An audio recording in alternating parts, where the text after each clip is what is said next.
Monsieur le ministre, Guinée, Mali, Burkina Faso, les changements de régime dans le Sahel vous obligent à modifier radicalement votre politique dans la zone.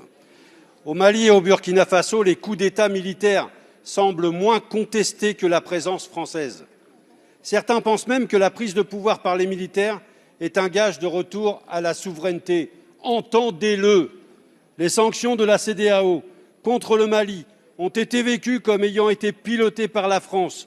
Or, elles vont appauvrir les Maliens et les peuples aux alentours. Ça aussi, vous devez l'entendre. Le résultat de votre obstination, c'est que notre ambassadeur a été expulsé du Mali. Les peuples du Sahel veulent se libérer d'un lien de subordination avec la France. Est-il monétaire? Est-il économique ou militaire? Les communistes pensent que ce sont les trois à la fois.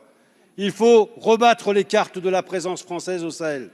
Les sociétés privées de sécurité comme Wagner ne sont là que parce que la politique française sahélienne a failli. Malgré le courage de nos soldats, au Sahel, l'armée française a échoué. En conséquence, annoncez un plan de retrait de nos troupes avec un agenda concerté. Plutôt que les accords d'Alger qui vont déchirer le Mali, soutenez le désarmement de tous les groupes armés, comme proposé dans la feuille de route de Lusaka. Rendez une deuxième fois leur indépendance à ces États. Mettez fin au franc CFA et au pillage des ressources par les multinationales françaises. Faites respecter la démocratie et écoutez les peuples et pas seulement leurs dirigeants.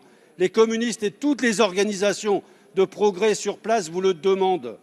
Nous l'avons constaté avec la plus grande gravité lors du colloque Donsoko à Dakar la semaine dernière. Si vous aviez fait tout cela, ces coups d'État se seraient heurtés à une résistance populaire forte.